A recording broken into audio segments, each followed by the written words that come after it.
Killed all these men to get to the body. What was she doing at the table, though?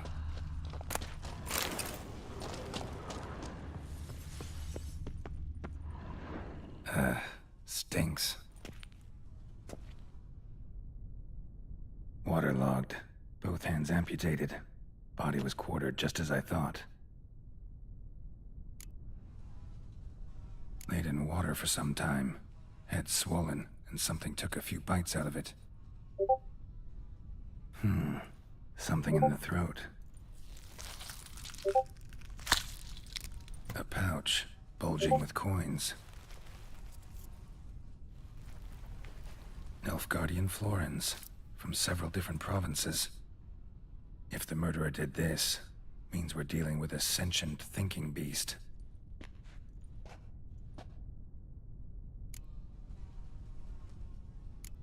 Body was chopped up after death. Blows struck with great force, but bones sliced through, not crushed. Creature that killed him had long claws, sharp as a witcher's blade. First sank its claws into the victim's heart. No Bruxa did this. Third hand. A spare? Except it's clearly not the victim's. Guardsmen must have not noticed it as they picked everything up. How's this possible? Still warm. Blood still flowing? Several monster species can regenerate. Never heard of that happening to their severed limbs, though. Or of their limbs seeming completely alive after so much time. Examine the tissue more closely later. Might learn something.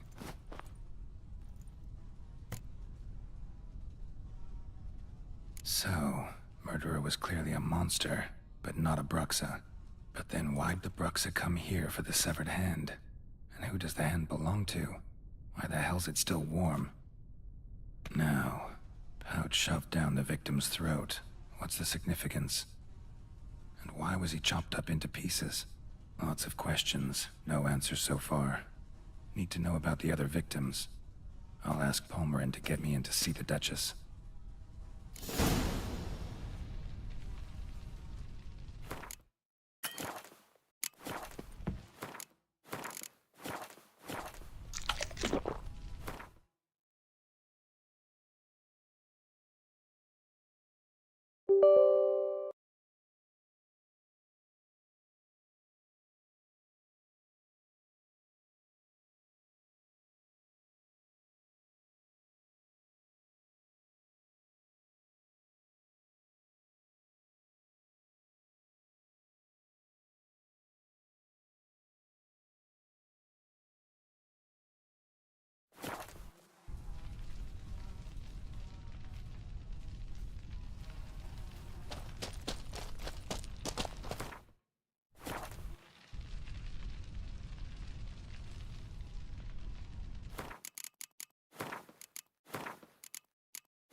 happened to your head?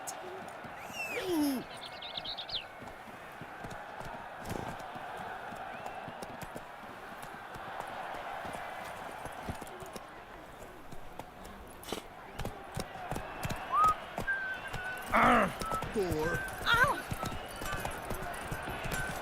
Where does the snake?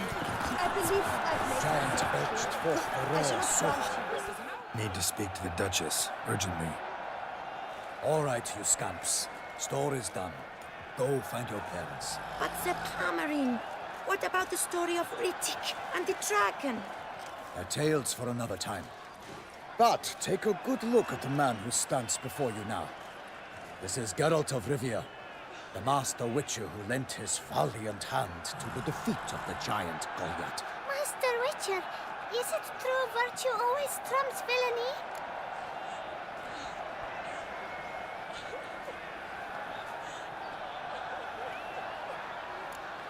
Not always. Could go either way. Sometimes virtue wins, sometimes villainy gets the upper hand. Still worth being good. But why? If it doesn't mean you'll win. Palmerin's story. Think back. A decent man attracts other good folk, makes friends he can count on. A rogue?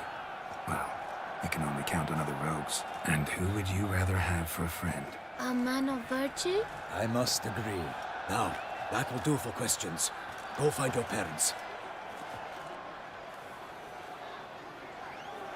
Her Knighting Highness has doubtless arrived at the tourney grounds to watch the battle in the arena. If we hurry, we'll be in time to speak with her before the spectacle begins. Lead the way.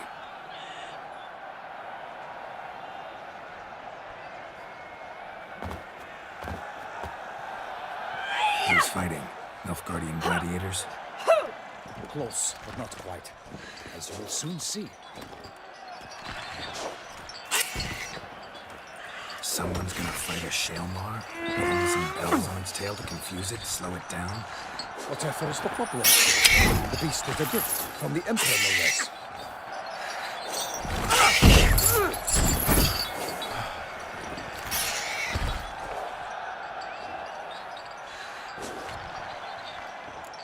Shouldn't torment the beast. How would you like to be dumped in an arena, blindfolded with a string of bells beneath their ass? Pity a monster. You, a witcher? I slay monsters who are a threat to humans. You're out to humiliate one to entertain a crowd. No knight will gain any glory from this. Who's going to fight the beast? Guillaume, the young man you met. Yeah. Mentioned he'd promised his heart's captor a monster trophy. Great love demands great sacrifices. Let's go.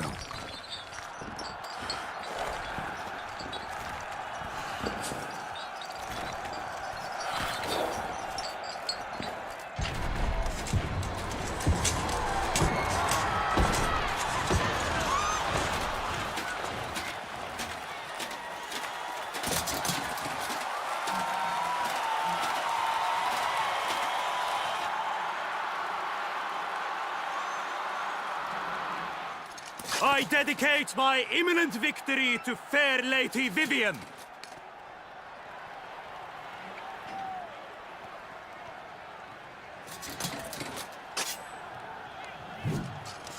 It's begun. The fight shall have to end first. We must wait.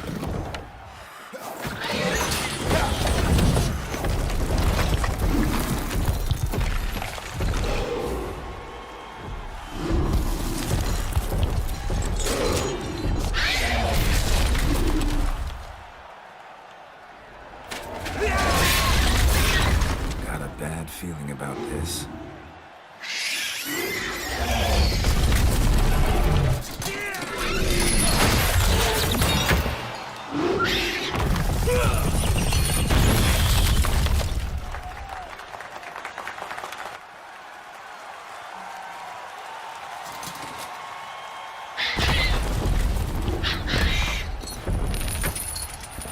Damn it.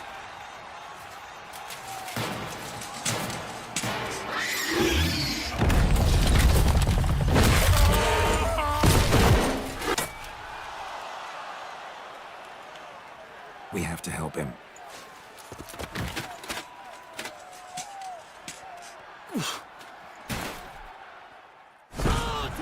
For honor! Onward! Gotta keep it down. Can't even tell where we are when it hears us. Alas, one lightning! The beast heaved its foul girth. Show me what you Blew got. roar and knocked him to earth. And down came the Witcher Damn in it. one night to give fight to the beast. Its plans confound. The fate of the beast has been weighed by the gods. Soon the Witcher shall triumph against all odds. The Witcher waited till the time Not was good. true, then twirled done and spun, struck the monster like a fool. Like a bow who leaps at the love's first spurt, so the Witcher wooed the Selma, that its foul heart hurt. God's knife free faint, his razor strikes gray, Selma.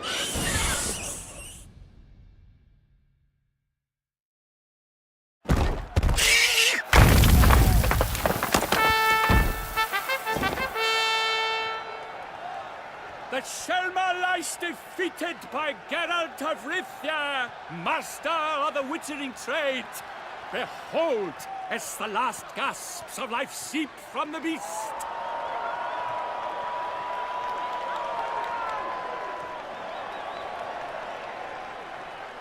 Master Geralt, do what you must. Finish the deed!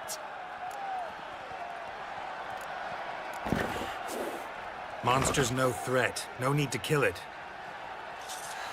A victor may always show mercy. It is his right. Long live Geralt the Merciful! Pikeman, see to the beast.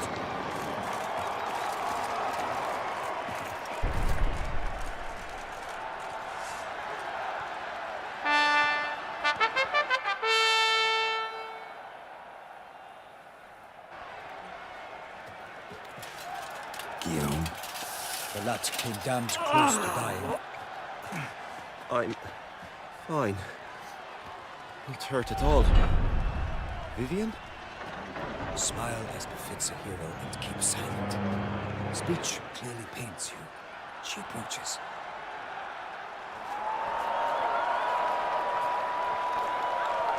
Geralt. We must talk. Vivian. You shall talk later, in the medic's tent. Geralt, magnificent, breathtaking. Your Grace. We knew that to summon you was a brilliant idea. We are delighted, ravished to have struck upon it. And I'm truly, honored. See to our young hero. Hop, hop. For we must make off with Geralt. We should talk. We had been long awaiting your arrival. Had nearly lost hope. Then suddenly, that entrance, so spectacular. Your Grace. Shaelmars are dangerous creatures, even to knights in full plate armor. Nonsense. In Toussaint, knights have battled beasts for mere glory since time immemorial. True. Guillaume suffered a few bumps, scars, and bruises, but in return gained eternal glory as he who slew the monster. What about the crowd? Say the Shaelmar had vaulted into the stands. Would have been a massacre. Geralt, though we value your fortuitous intervention in the arena, we would remind you your services have been retained, and as shall soon become clear, you will be generously compensated for completing another task altogether. Your Grace, my contract. I'd like to discuss it. Naturally, but not here. We shall need Damien. He led the investigation pending your arrival. But wherever could he be? Come, we must find him.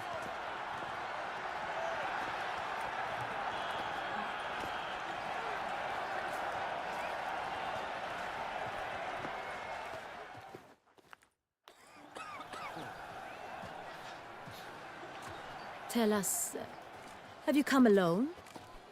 Or did Viscount Julian accompany you? Wish to see Dandelion, Your Grace? Yes. I mean, no. Yes. But solely to tell him we regret. Yes, deeply regret rescinding the death sentence we so justly handed down upon him. If we could turn back time, We would make certain he sat in a tower till he rotted. No, we would ensure he was broken on the wheel, then drawn, hanged, and quartered.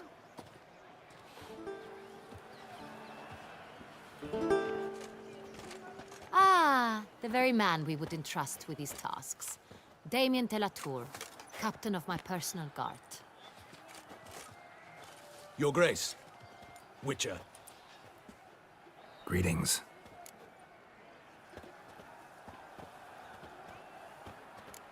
Sorry to have to tell you, but the guardsman handling the last victim's body... I know already. The creature in the cellar of Corvo Bianco. Was it the beast? No. A Bruxa. A kind of vampire. Not the beast, but tied to it in some way. You know this how? Through careful analysis of the evidence, both on the riverbank and at Corvo Bianco. Do you mean to insinuate the investigation thus far has been sloppy? Geralt insinuates nothing of the sort. We must listen to him attentively.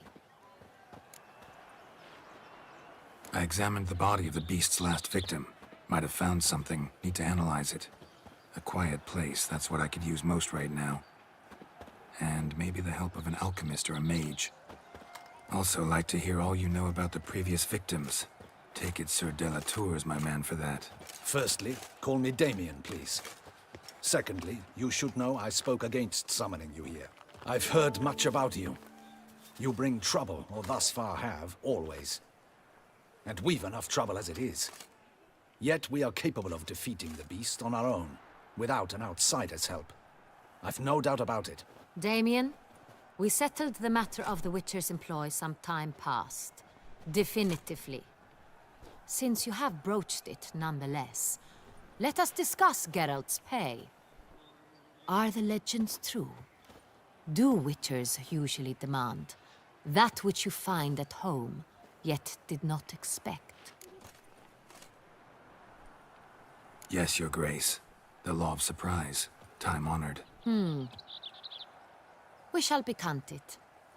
The surprises we encounter on a daily basis would be of no value to one such as you. What awaits at the palace are edicts to sign and portraits of suitors from far-off lands. I fear you would find little use for either. Thus, we've decided you shall receive the deed to a vineyard, Corvo Bianco, and a sum of coin. You will doubtless consider this adequate. Title to the vineyard shall be given to you at once. Surely you'll need lodgings while you hunt. The coin, however, will be yours only once you have slain the beast. Lovely, generous gesture, Your Grace. Corvo Bianco. Isn't it the Duchy's temporary morgue? Is it now? The Chancellery's bungled things again, we fear. Not to be left unsupervised for one instant. Yet, in its mood, a morgue should present minimal problems to a Witcher. What's more, nothing enhances a wine's reputation better than a grim legend. Thank you, Your Grace. I accept the contract, of course. But as I said before, I'll need some information.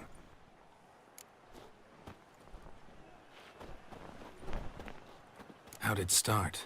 Who was the first victim? Crespi was the first to die. He was famed once for his many glorious tournament victories. Then he grew old.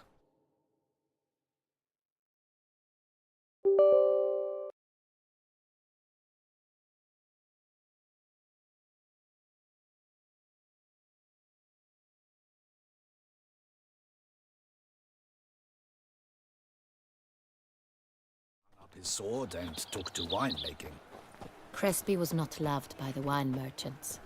He was ruthless in business and thought to cheat many a time. He asked us for a dispensation from all court ceremonies. We did not grant it. We could not. Once you've taken the oath of a knight, you remain a knight till death. How'd he die? Where'd they find the body? Quite unusual, the circumstance. He was at a feast when suddenly one of his fellow feastgoers noticed he was missing. The town watch found him an hour later. On his hands and knees, propped against the town pillory, his sword hanging from his neck. He had died of wounds inflicted with claws, not a weapon. Blows of great force. So he died suddenly, but the body was on its knees, meaning someone posed it. So it seems. Second murder. Tell me what you know. In the city, there are certain nooks. No one reasonable ventures there after dark. Ramon Dulac's corpse was found in one such place. With the first murder, terror gripped the city. Its inhabitants grew wary, kept to safe areas.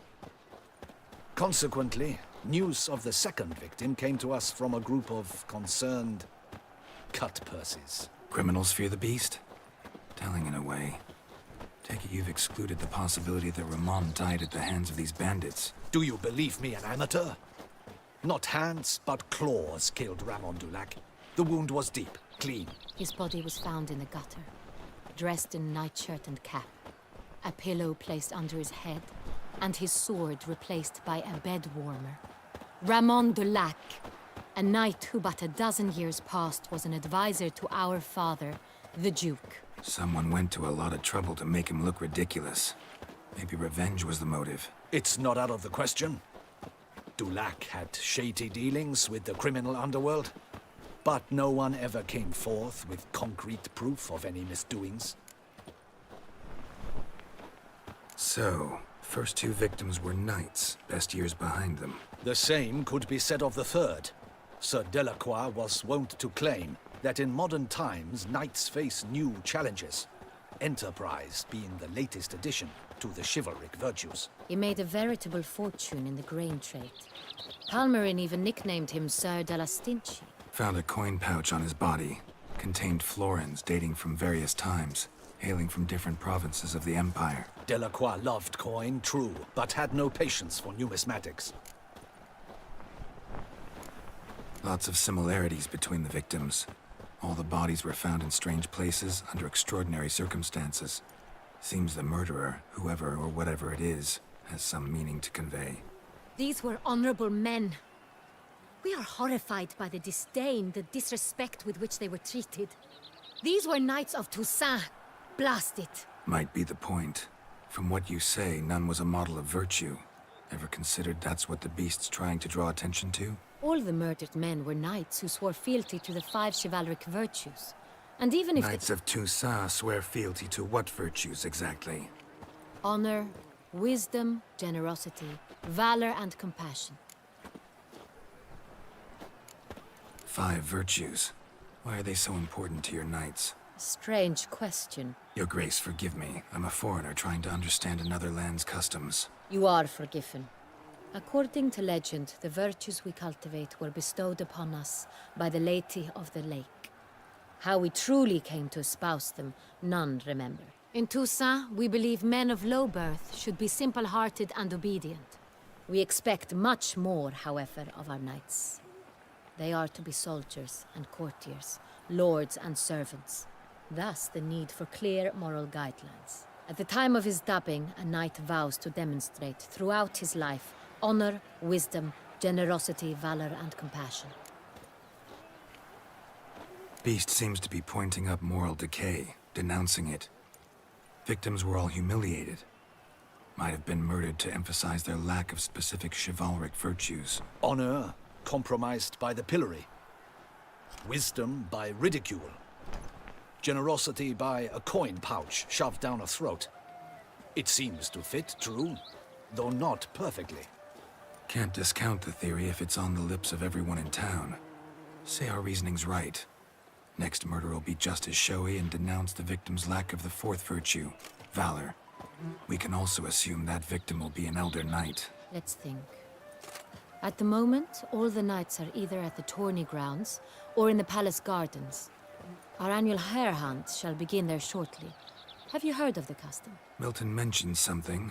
Seemed excited to prance around in a bunny costume. Not sure why. Hang on. Strange circumstances. A knight advanced in years. The famed cowardice of rabbits. Could it be that simple? Is Milton de Peyrac-Peyren the next victim? Milton also knew Delacroix. Told me so down by the river. Damien! To miss something so obvious. De Peyrac-Peyren, Crespi, Delacroix, and Delac formed a knightly team. It was years ago, but They were a team? they were close friends, tightly knit, and as such earned the trust of our father, the Duke. We often witnessed him turn to them with delicate matters. Later, their paths diverged. Unlikely to be a coincidence. Beast must know it too. It's a lead, I'm sure. Your Grace, we need to find Milton immediately. Rather problematic. You see, the garden entertainments are due to start, and he's disguised as the Hare, hiding somewhere, waiting for some tipsy courtiers to find him. The Hare's hiding place is a carefully guarded secret. We must call off the game, at once. First and foremost, we must remain calm. Damien, order the garden searched immediately, but discreetly. By no means can we disrupt the festivities. Panic will only incite the beast to strike sooner. And you, Witcher, follow me. My gardens, my night, I shall take the fall. A murder is out of the question. I will not allow it. Not near my palace. Horses? Ready our horses!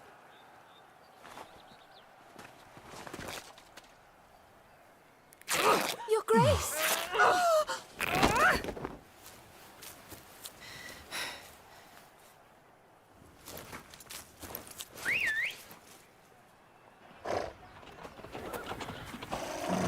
What the hell?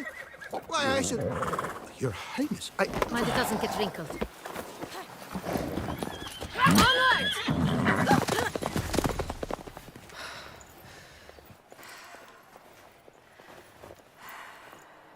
Hey! That is silk! Be careful! Give it to me!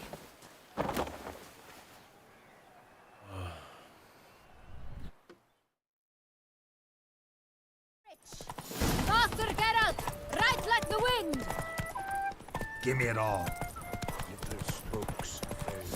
Your Grace seems right at home in the saddle.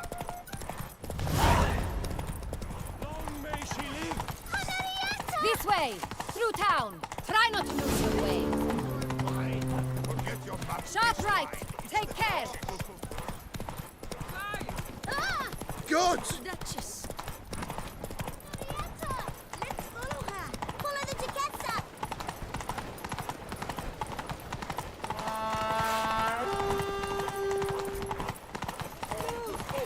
Lady the Duchess! It's hard! Clear a path! Clear the way, I said! Is this part of the game?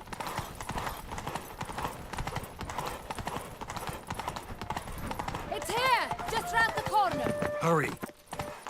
We must go to where the game is being held. The participants must find a unicorn's horn, a golden fish, and a phoenix egg. With these in hand, they can deduce where the Hare, Milton, hides. Mean we need to find those things too. We've no other option. But time is of the essence, so we shall have to break the rules. We've no time to lose. On second thought, through here.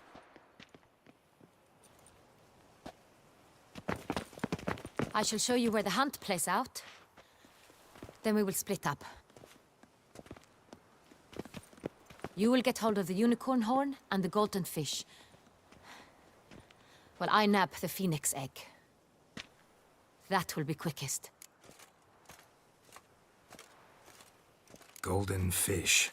Do I need a rod or a net? Please, Geralt. It's not a real fish. Look there, towards the water. See the lights? The hunters are trying to hook the fish from boats.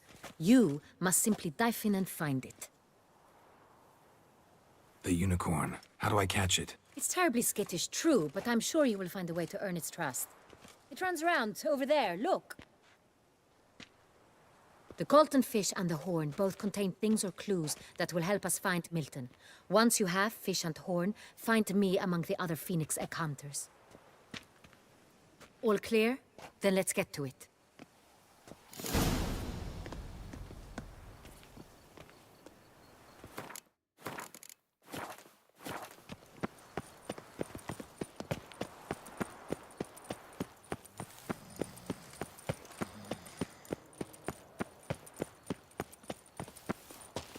Unbelievable.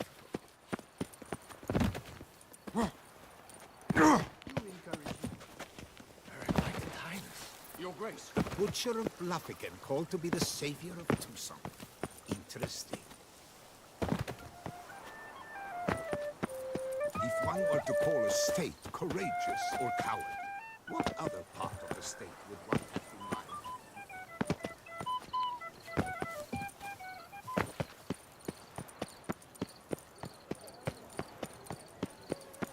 Golden fish should be easy to spot once I'm under. Supposed to be golden. Do you think I don't know? Viva la fête! What the blazes? Did someone just dive in the water? Perhaps that's the way to do it. Sure, if you're a peasant.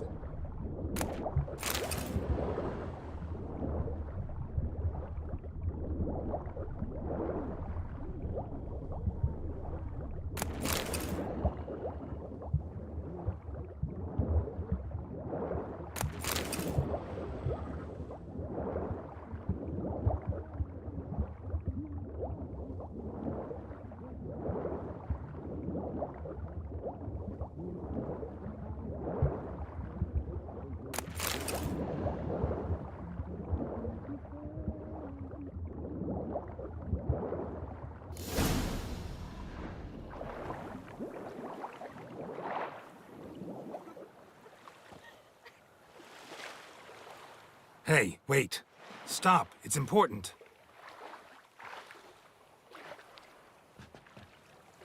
King Cormorant, sire, accept this offering we bring.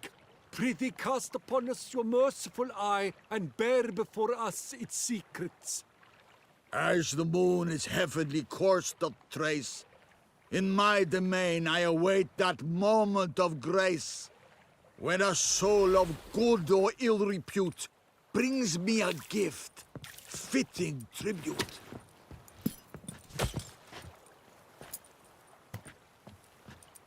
A key.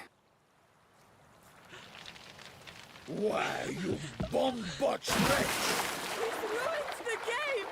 Disgraceful.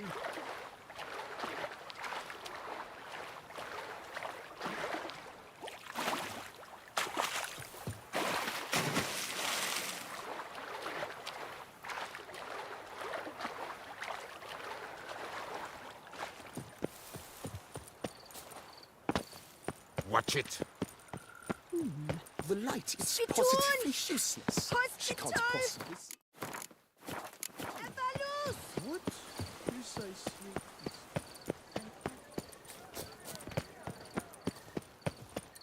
How do I muster the strength for it all? Behold the fair Sampono of Balhaven.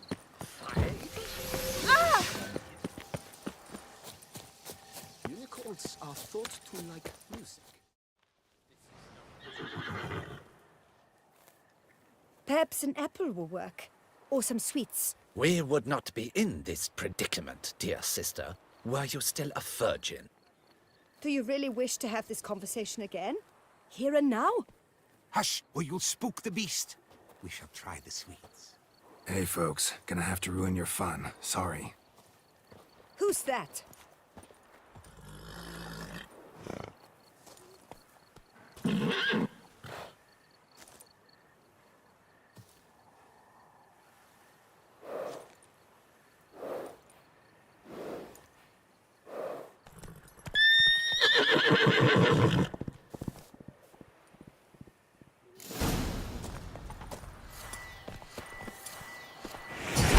Stay calm.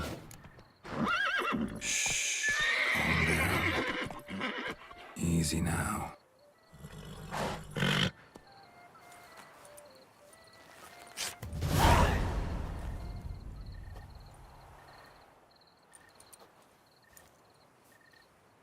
Well, that's hardly fair. Flagrant cheating is what it is. Sirs, we must teach this scamp some proper sportsmanship.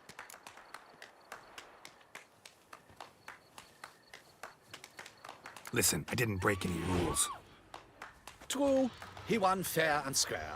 We were unlucky, that's all. We must try to grab the next clue.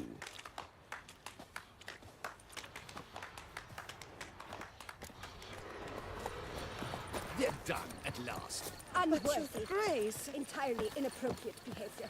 A complete collapse of My social wife, Your norms. Grace, she wished to win so badly. We shall long. If you please, Your Grace. We do not please. We act out of the highest necessity. All shall be explained later. But it's against the rules. I am the rules.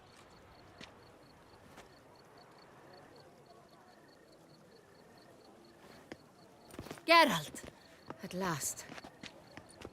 Got a key and a clue. And I've another. Show me yours.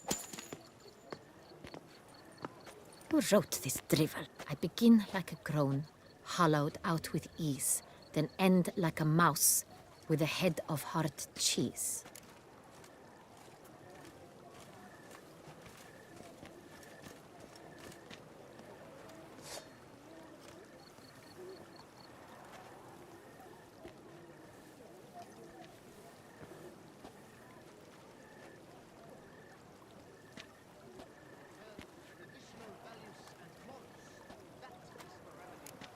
Let's see.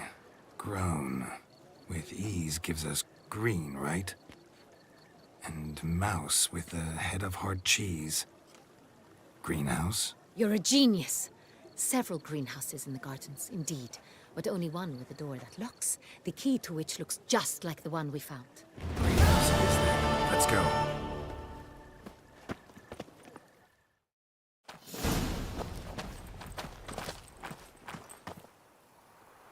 Wait here.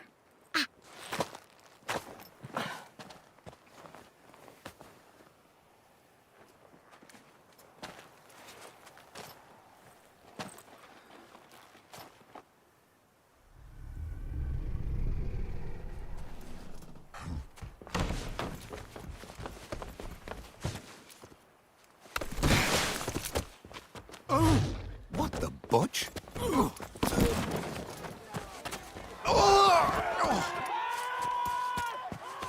What was that?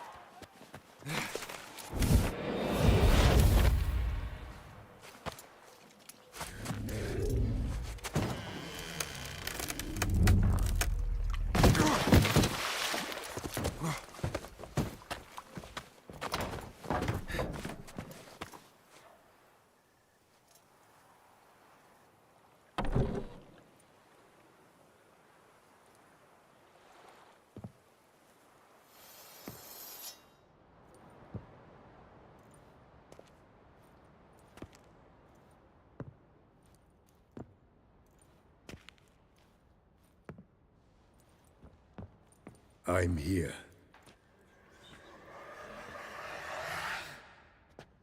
This belonged to you, maybe?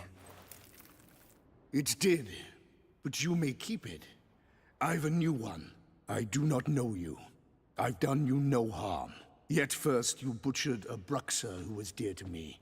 Now you pursue me. Why? You've killed 4 innocent people, at least. And you? How many innocents have you cut down?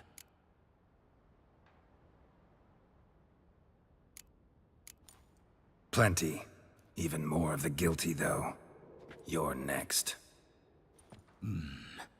I think not. You see, I've something to do still. More murders? Just one. Not counting yours.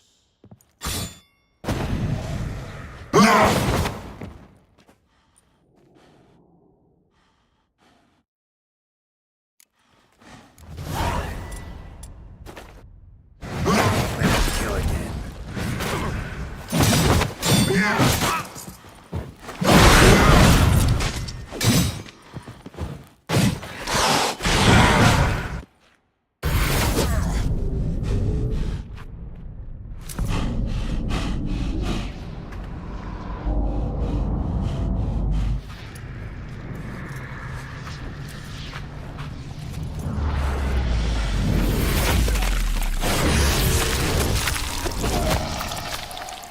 You were to stay where you were. Regenerate! I know you're in trouble. I can help. I'll help myself! No, he's my friend.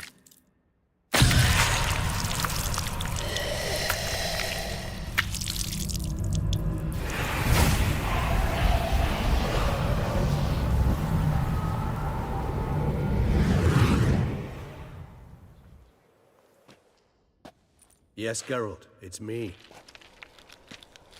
Regis? You all right? All is well. All's in order. Wounds such as these heal on vampires in moments. But we've not seen one another in ages, my friend. At least in human terms, that is. How's this even possible? Last I saw you... I was a bubbling, shapeless smear, having been rather spectacularly melted into a column of a certain castle. In somewhat better shape now, as you can see.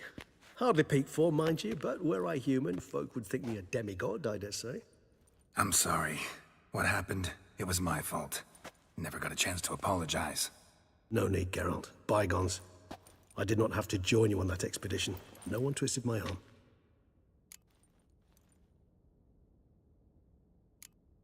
Miraculous regeneration. How do you manage it? I had help. From the one you hunt. Him? How? And what have you been doing all these years? Not the time nor place for such stories. I suspect we'll get a chance to speak at ease and at length later. Now, however, we must deal with the reason that brought us both here. So you being here, it's no coincidence? Your powers of deduction seem to have waned not one bit. I'm happy. I came here for Dettlaff. I fear he's become entangled, landed himself in serious trouble. So that's his name. He's your friend? You might call it that. Though Dettlaff is... how would you humans put it? More bestial than I am. But not to worry. I'm working on him. Haven't exactly done a great job with that. He's killed one knight since I got here. At least 3 others before I arrived. For good reason, I'm sure. Understand, Dettlaff is not some decadent shit who kills for sport, or to assuage a dryness of throat or a dullness of mood.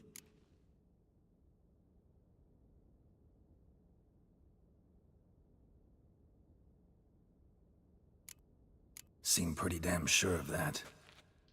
I am, because I know him very well.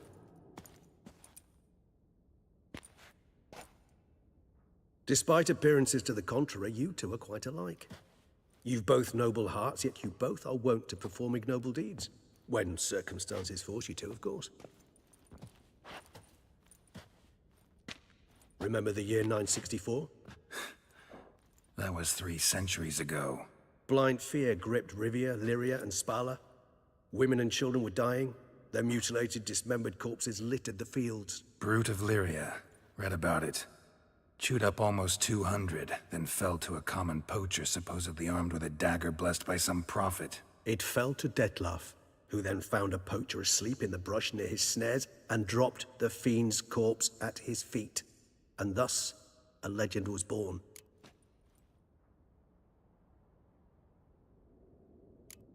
Awfully good of him. But do I need to know this? Yes. So you'll understand Dettlaff is no cold-blooded killer. I believe he's landed in some mess and he sees no way out. What makes you say that? Vilgefortz melted my body. Dettlaff found what was left. As per our codex, he had a choice. To leave me where I was, or to care for me and nurture my remains. He chose the latter. Regenerated me at no small expense in his own blood. Do you know what that means to a vampire? The gravity of the endeavor? Probably same thing it means to a human. You owe him your life. Much more than that. The act itself made us blood brethren. A bond so strong humans cannot even imagine. Which is why I know something ill is afoot. Always had an overdeveloped sense of empathy. Each vampire has a unique talent. One they hone over centuries. It's precisely what renders us so difficult to classify. Dettlaff's trump card is his herd instinct. His tribal propensity. In point of fact, he prefers the company of lesser vampires and shuns that of humans. If he walks among you, killing egregiously, it can only mean something's upset him. Immensely. And Anything specific? Some set of things that'd be likely to set him off? How should I say this? Dettlaff doesn't understand men, their world, its rules, its conventions. He's naive in a sense. He doesn't comprehend your games, knows not what it means to lie, deceive. Suggesting he's maladjusted and venting his rage. I'm suggesting maladjustment can at times breed conflict. But is it the case this time? I cannot say, but intend to find out. Gotta find him before something upsets him even more, and all Beauclair is awash with blood. Well, we share a cause then, just like the old days. Not entirely. I mean, when I find him, you know. I know you've a contract on his head. Yet your true task is to stop the beast killing, not necessarily to kill the beast, am I right? All in all, sure. Let us find him. By the time we do, I hope I'll have convinced you Dettlaff is no monster. Fine, all right already. But for now, evidence is stacking up against him. Hear that? The posse. Knights must have tracked me here. I prefer they not find me here. I've makeshift quarters at Mère Lachaise Long Cemetery. We'll meet there. See you.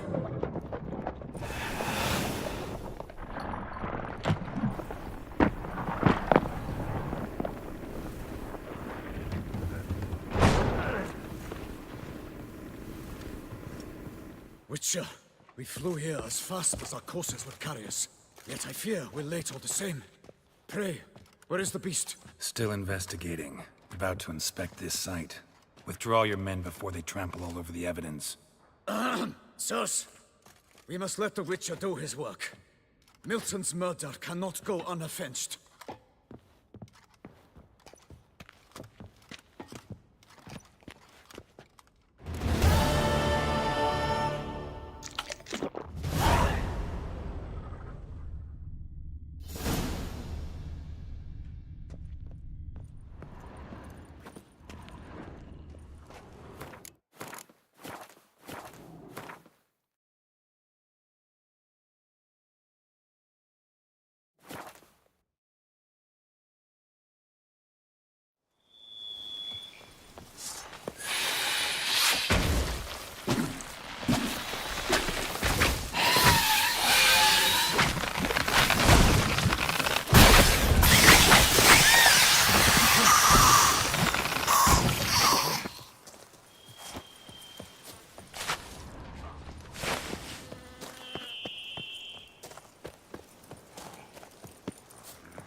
Regis.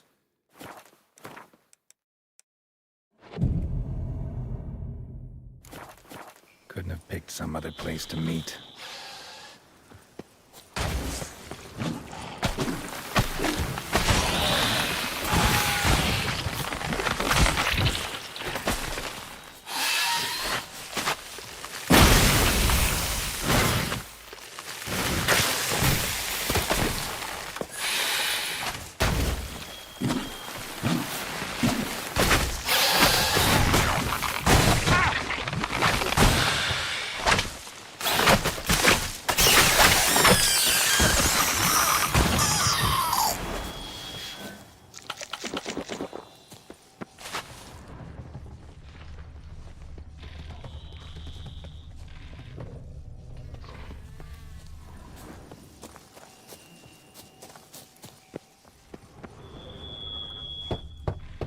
Regis! Damn it. Locked. No way I got the place wrong. This is it. Gotta be. Gotta be another way in around here.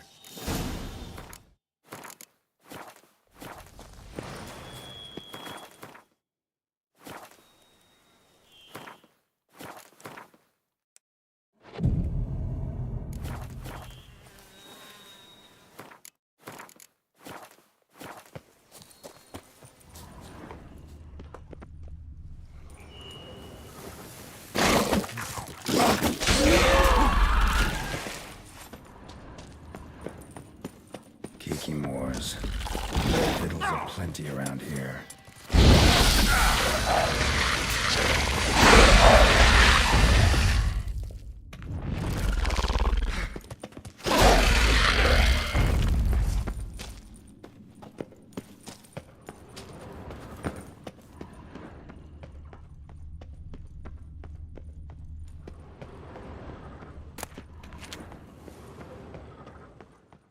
Colony's eye. Ought to use it. Interesting.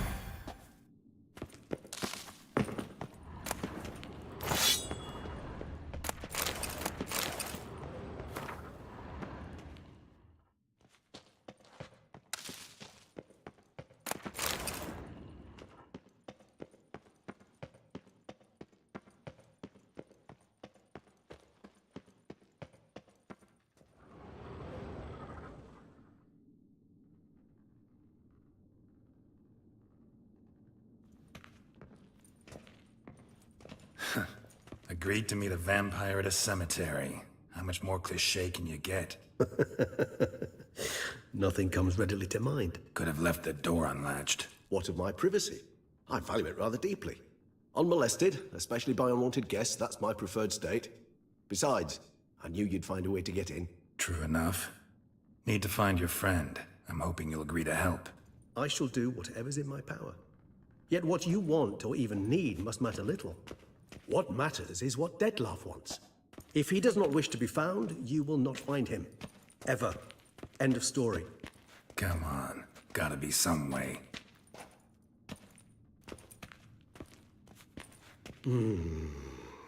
Vampires can evade detection by the senses, and no divination magic works on us.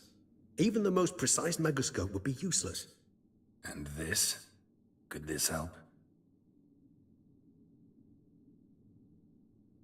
Wherever did you get that?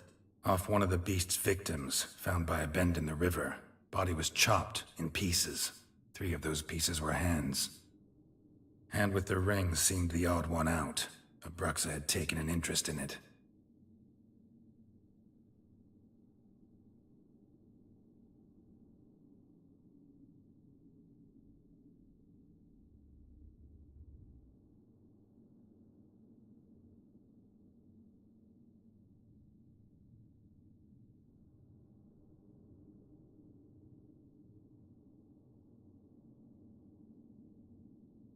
It's Dettlaff's hand, without a doubt.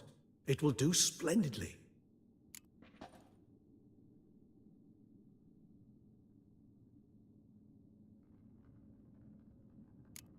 Can't you just summon Dettlaff?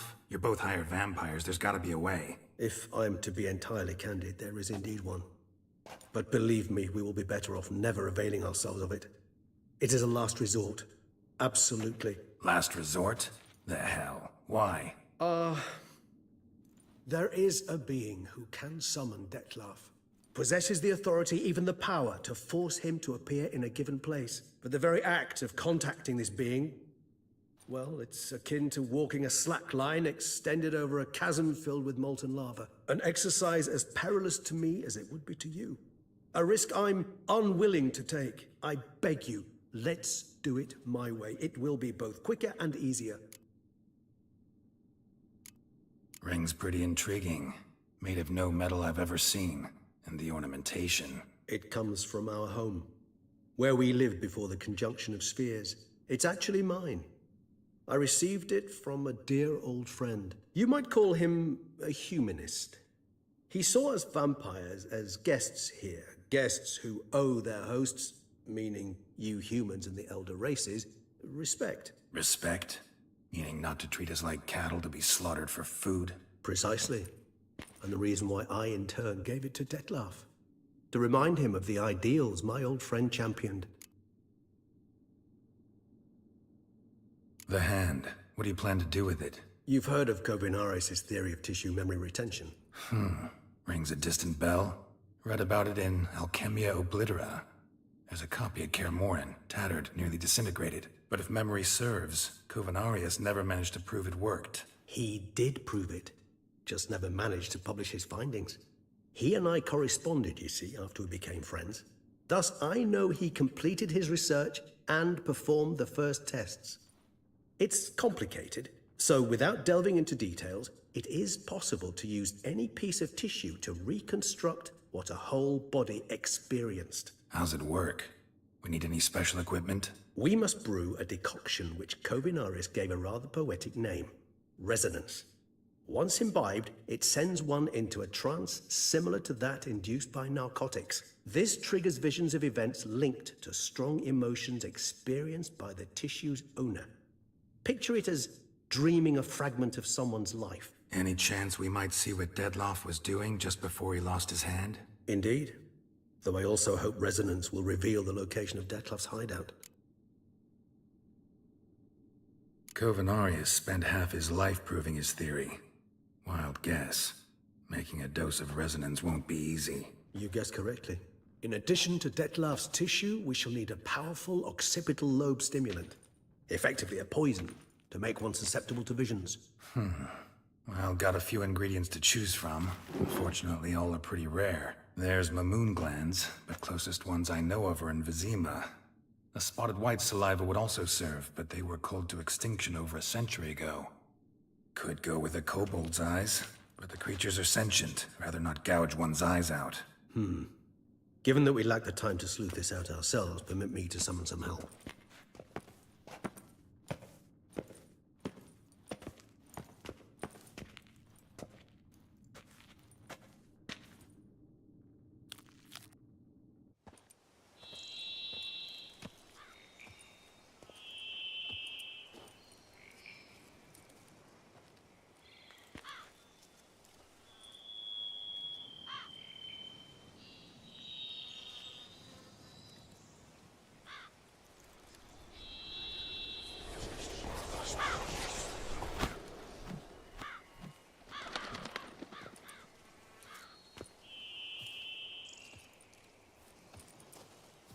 What was that?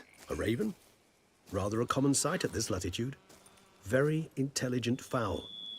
I asked him to look for the creatures you mentioned. Him and his brethren. Perhaps they'll find one in the area, and I would hazard that a flock of ravens will spy any said creature faster than a solitary witcher would.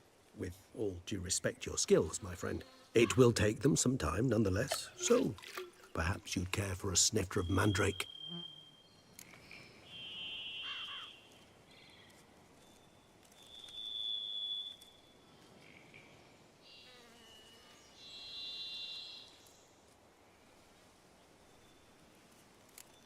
Not really in the mood for your concoctions. Especially given how they make you say things you'd rather keep to yourself. Remember that aspect very well. Geralt of Rivia, do I detect a guilty conscience? Word is, only those ashamed of the truth seek to conceal it. Not about to fall for that. Forget it. Need a nap, and that's how I'm gonna use this time.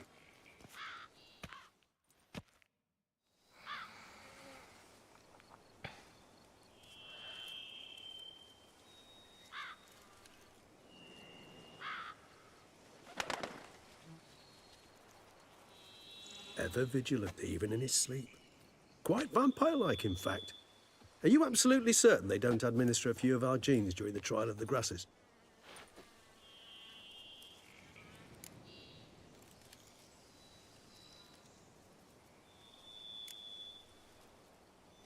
Appreciate the compliment.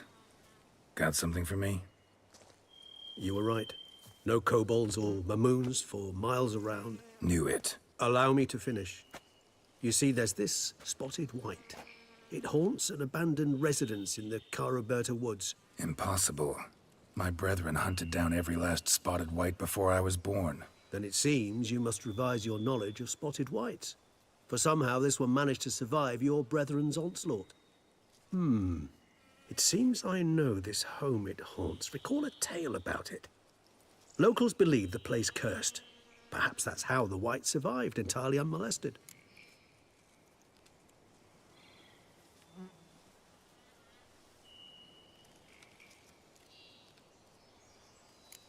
Whites rarely appear in the woods, even less likely to find them in abandoned human homes.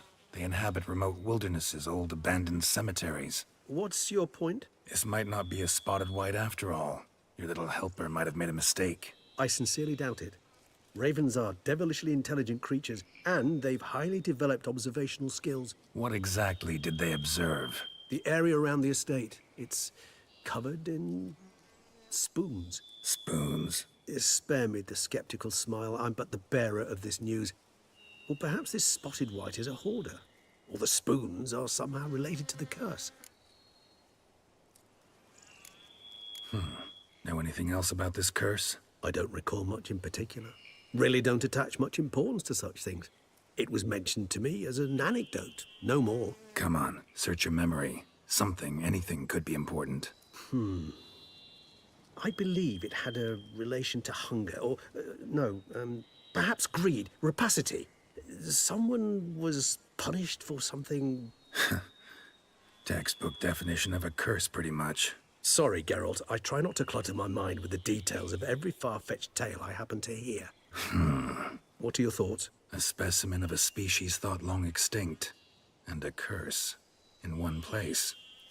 That a coincidence, or are they related? Ah, professional curiosity. Personally, I've nothing against you delving into this dilemma, but please remember we need the white's saliva. Nothing beyond that. Let's do this. Start making your decoction while I go get some saliva from that white. Uses it in its brews. Do you imagine the white will simply sell you some? Worst case scenario, I'll bring you its salivary glands. They ought to do as well. For a moment there, I imagined you asking the white to spit into a vial. Quite amusing as a thought, but the salivary glands will do fine indeed. So, see you later. Yes, till later. I shall start by perusing some tomes. Tomes? Thought you were gonna make this decoction. We require one last ingredient. Alas, obtaining it could prove a trifle toilsome. Thus, I hope to identify a suitable alternative. All right. Good luck. And to you, my friend.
Give me it all. Our guests. Never a good omen. Just as Raven wasn't lying. Spoons all over the place. Strange. Get a sense that the spoons are beating out some kind of rhythm. A message. Trying to tell me something.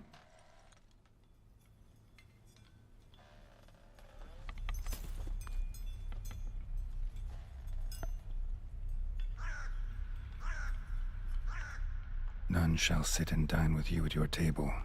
No spoon you have shall sate you. Never again shall you wish to spy your reflection in the mirror. Sounds like a curse, all right.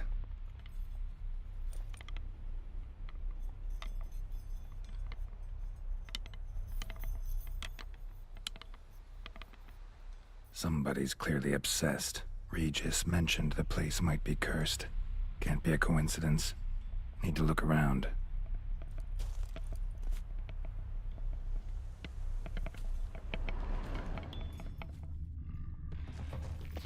What a pigsty. Need to search it thoroughly. Find a way to collect some white saliva. White's obsessed. A real collector. Thoroughbred. Spoon. Pretty ordinary. Maybe a little old.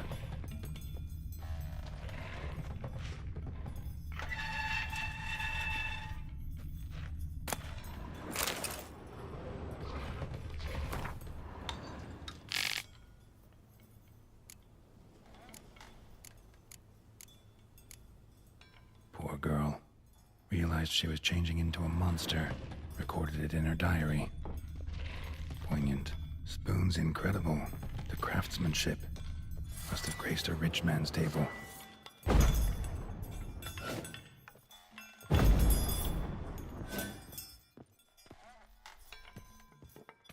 Smashed mirror. As if someone couldn't stand to look at themselves. The monster. Journal's author, maybe?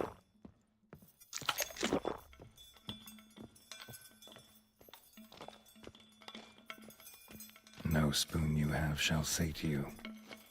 Whatever lives here treated that literally. Still searching for the right spoon. Another spoon. Yep, just as normal as the last one. The stone key. Sophisticated crafting. Tag bears a description. White's a true collector. None shall sit and dine with you at your table. No spoon you have shall sate you. Never again shall you wish to spy your reflection in the mirror. White's obsessed. A real collector. Thoroughbred. Skeletons. Doubt they came here willingly. This have anything to do with the curse? None shall sit and dine with you at your table. It'd make sense.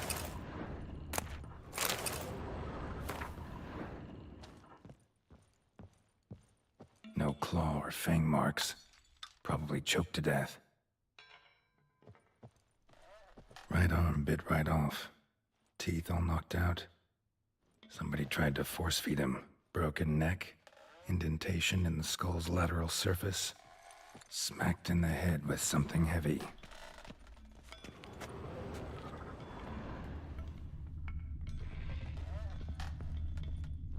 Spoon. Pretty ordinary. Maybe a little old.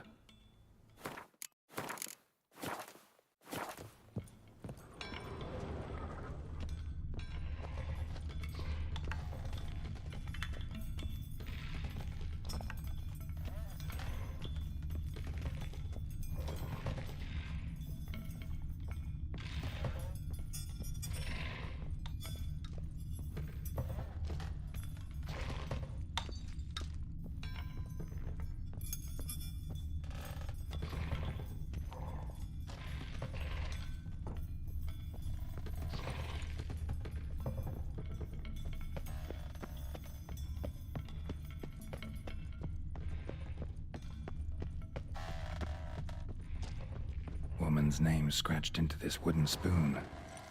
Romantic.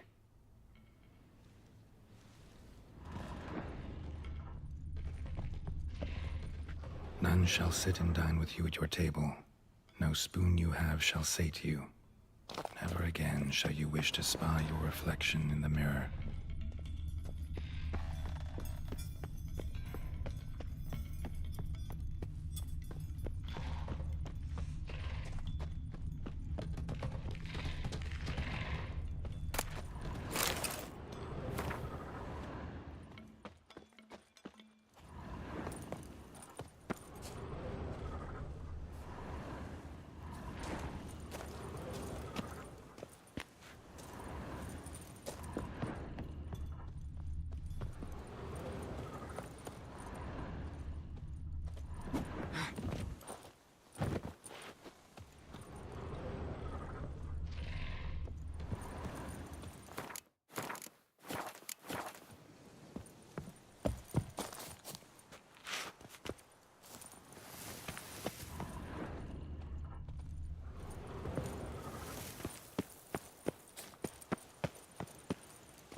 Smashed mirror.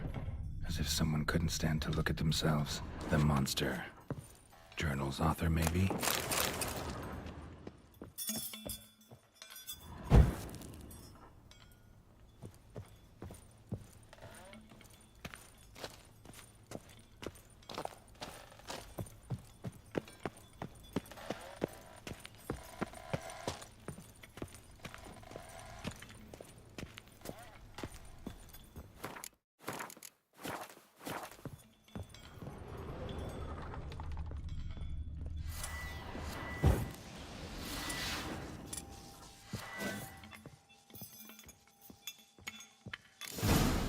Actually does seem like a White's lair. Bit atypical, but still. Cauldron should be somewhere around here. Another spoon. Yep, just as normal as the last one. White's obsessed. A real collector. Thoroughbred. Cauldron I was looking for. White's not particularly tidy.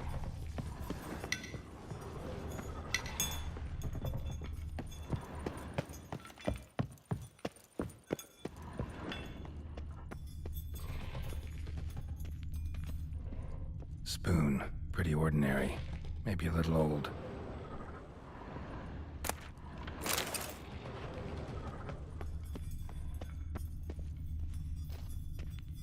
Another spoon. Yep, just as normal as the last one. Cauldron's empty, unfortunately. Regis needs some brew. Afraid he won't get that. No choice but to hide and wait for the saliva glands and their bearer. Need a spot that'll let me observe the cauldron. Table's set. White who lives here is getting ready for some sort of feast. White that lives here, definitely afflicted by a curse, and it's been trying desperately to lift it.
I'm not gonna hurt you. Wanna help? I've seen the words of the curse on the walls. Think I know how to lift it.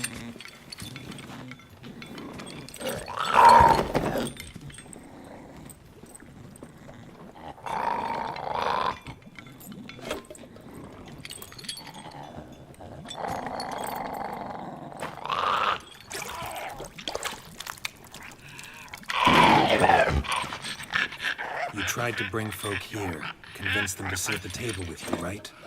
Well, I'm gonna be your guest now. Your willing guest.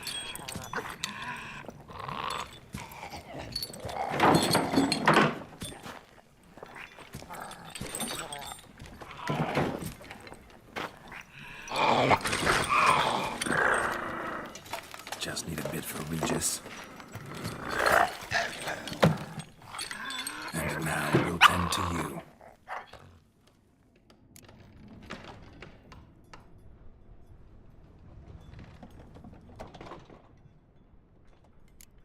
Need to get this right. Words of the curse were, "None shall sit and dine with you at your table. No spoon you have shall sate you. Never again shall you wish to spy your reflection in the mirror."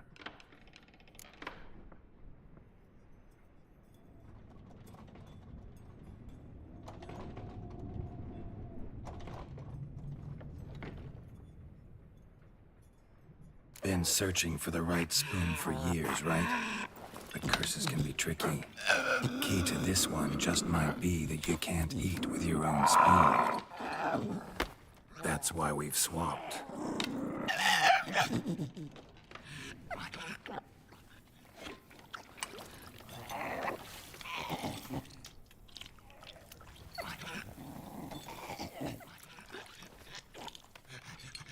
This isn't right. I missed something? Listen, gonna stand up real slow. Gotta search the house again. Sit tight, I'll be right back. Calm down.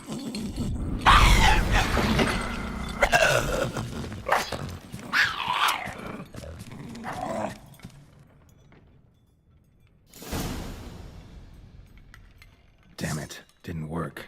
Ate that vile stuff for nothing. Got the brew for Regis at least.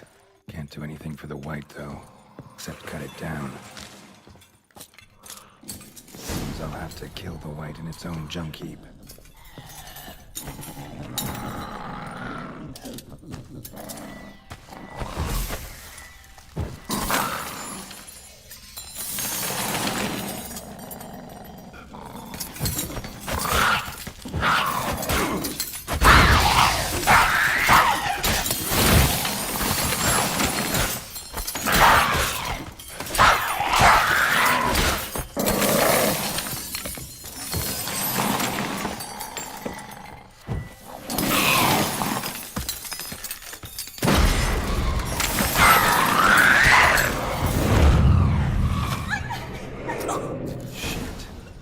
With the curse.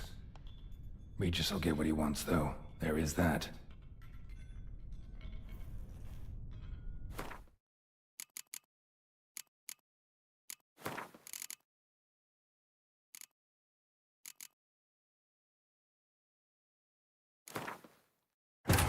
His long search for Ciri led Geralt to conclude that Uma, the ugliest man alive and the victim of a curse, was the key to finding the young woman.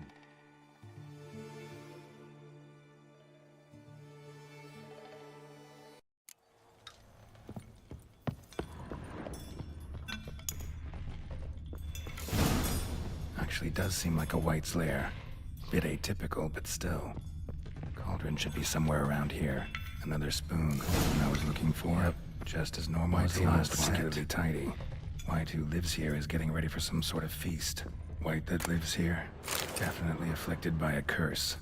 And it's been trying desperately to lift it. Cauldron's empty, unfortunately. Regis needs some brew. Afraid he won't get that. No choice but to hide and wait for the saliva glands and their bearer.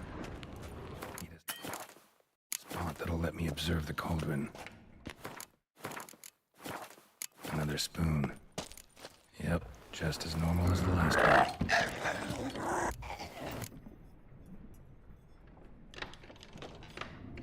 Need to get this right. Words of the curse were, "None shall sit and dine with you at your table. No spoon you have shall sate you. Never again shall you wish to spy your reflection in the mirror."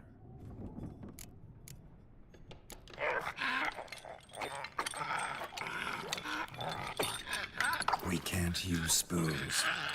No, that won't work. You've been looking for a spoon that would feed you, but there's no such spoon. We need to eat without spoons.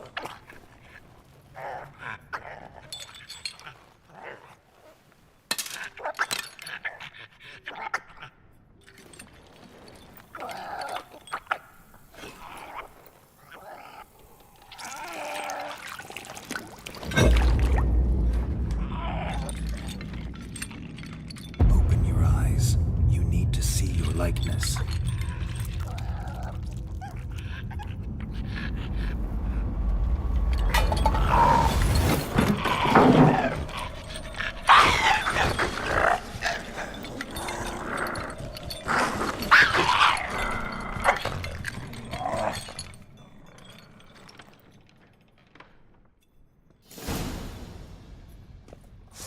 Think it worked. Just not quite like I expected. Need to see what happened to the white. Won't be hard to find given its stench.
gonna hurt you.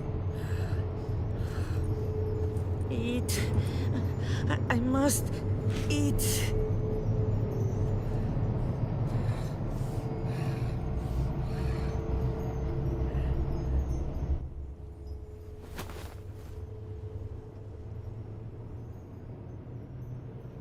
I'll take you someplace safe.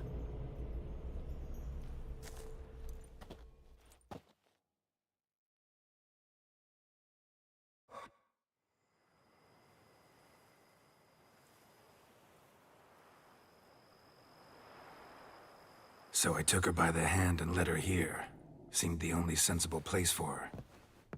You did the right thing, sir. She should recover quickly here. I'm deeply pleased, finally, to make your acquaintance, sir, though I do regret the specific circumstances. In all the commotion, I fear I neglected to introduce myself. I'm Barnabas Basil Folty, and by order of the Duchess, I am to serve as your major domo at Corvo Bianco. Nice to meet you, Barnabas Basil. Love to talk more, but got urgent matters to attend to. While I'm gone, please make sure she gets everything she needs. Don't worry, sir. I shall see to everything. She is safe here and in good hands. She'll soon be back on her feet. Might actually take a while. She hadn't eaten anything in over 100 years when I found her. Horrid. Whatever brought this about? Told me her story on the way here. Her name's Marlena. She was once the very beautiful and proud heiress to the Trastamara estate. One evening, when she was holding a banquet for friends, a beggar came to her gate seeking alms. He had a bowl and a spoon with him. He sat outside her fence and waited. I've heard of the custom. An ancient rite of hospitality that obliges one to give food and drink to such a guest lest he depart hungry. To neglect the custom is to bring great misfortune down upon oneself. Marlena didn't care a whit for the old customs. She drove the man off, saying she'd rather feed the leftovers from her feast to her dogs than to give the beggar anything. The beggar then broke his spoon, cast a curse. She was beautiful, so he said she'd never wish to look at herself in the mirror again. Since she adored feasts, he swore no one would ever wish to sit and dine with her. And as she even refused him the crumbs from her table, he swore she'd never find a spoon in the world that would sate her hunger. A harsh punishment. I imagine lifting the curse was hardly simple.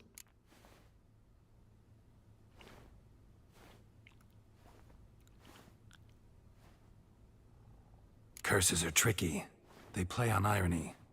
Always gotta figure out what the catch is. Marlena had spent decades looking for a way to lift it.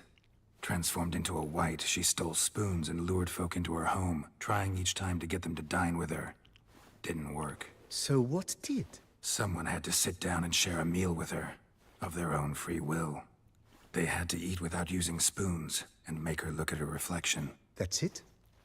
That was all it required? Simplest solutions are sometimes the last that come to mind. Besides, when you're a wight, it's pretty damn hard to find willing human company for a feast. I imagine so. But, most importantly, it is now over. Please, don't worry. She will be in good hands here. Vineyard comes across as a place with a rich history. Know who owned it before me? Forcing him to sell the estate to the Duchess. The Baron, in turn, had purchased it from Monsieur Bolius of the Headsman, a truly colorful man of Kedweni origin. He was actually a headsman? No, not him, but his great-great-great-great-grandfather. Indeed. Apparently, he was a common cutpurse who somehow secured for himself the post of ducal headsman in Beauclair. Went about his work with an exceptional penchant. They say he chopped off more heads than there are grapevines in the ducal vineyards. He never hesitated, not once. Never sliced unevenly, never botched a job. For his exemplary service, the Duke granted him a title and this estate.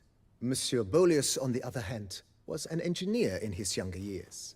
Once retired, he settled here and took to producing wine. Sadly, misfortune struck, and he lost his sense first of smell, then of taste. Additionally, he could not drink alcohol. His medic forbade it. Shame that. He gave up making wine? Not at all. He made even more of it. Began throwing wild balls to which he'd invite friends from far and wide. in order to treat them to his wine and delight in the fact that at least someone could enjoy it. It's the sort of man he was, Monsieur Bolius. Mind giving me a little tour de Corvo Bianco? Not in the least. Follow me, please. I think it would be practical to begin on the hill.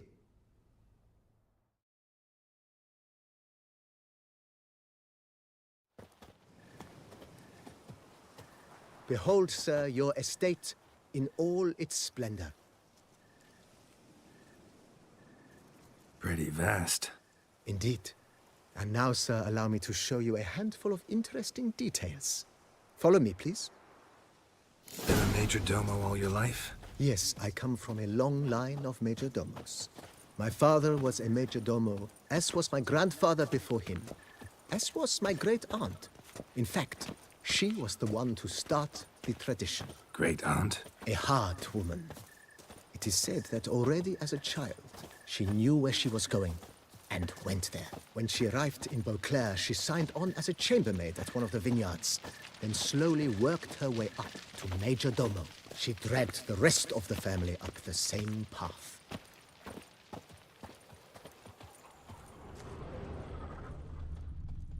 The servants' quarters.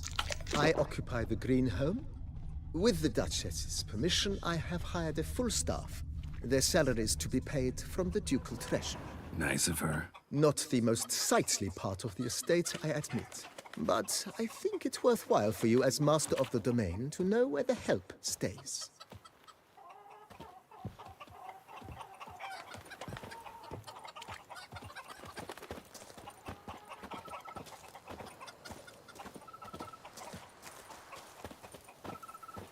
Baron Rossel ordered the vines in this part of the estate uprooted and olive groves planted in their place. They look beautiful, especially come spring. Don't look at all bad now, either.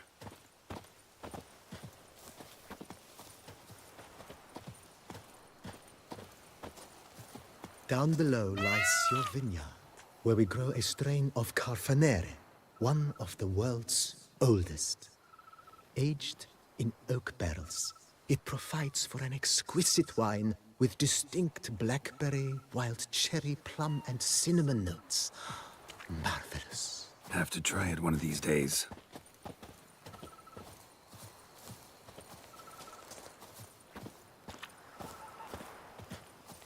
Nice well. Picturesque. Yes, though it ran dry long ago. During the raucous feasts Master Bolius held, he would order it filled with wine. There's a tale about a guest attending a Bolius ball for the first time and thus unaware of the custom. He had suffered great heartbreak and had decided to end his life by jumping into the well. The festivities were coming to a close, and the well was nearly empty when the suicidal guest finally jumped. Instead of killing himself, he merely broke his legs. To numb the pain, he drank the wine. Drank himself to death? Not at all. When found the next day, he had concluded he'd witnessed twin miracles. The water had been changed into wine, and he had survived. He retired to a monastery in the Dragon Mountains and began preaching the wisdoms of Lebioda.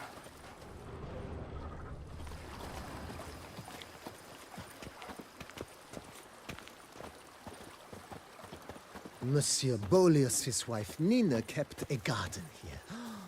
A supremely lovely place it was. Bit neglected now. I agree. Yet nothing stands in the way of restoring it to its former glory, and once again planting it with herbs and other vegetation.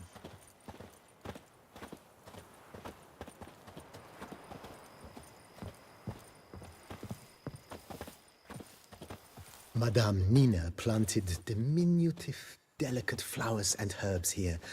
One might say their aroma still hangs in the air. You're quite the romantic, Barnabas Basil.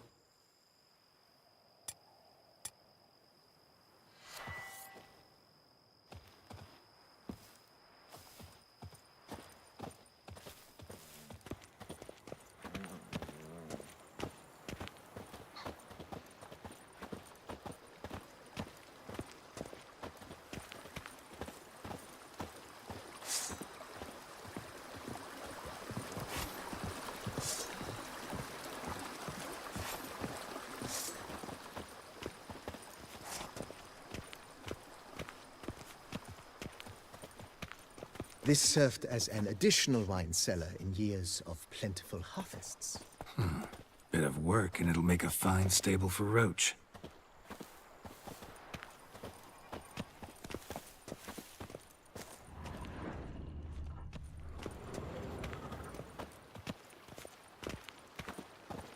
The cellars, voila. During Monsieur Bolis's time, wine was kept here, but Baron Rossel...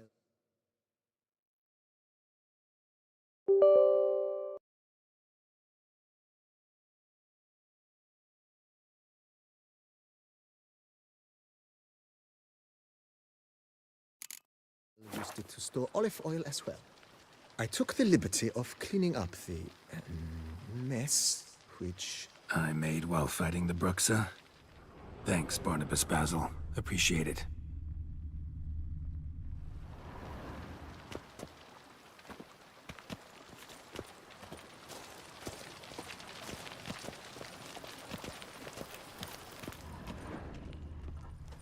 As you can see, the facade is, how to put it, slightly stained.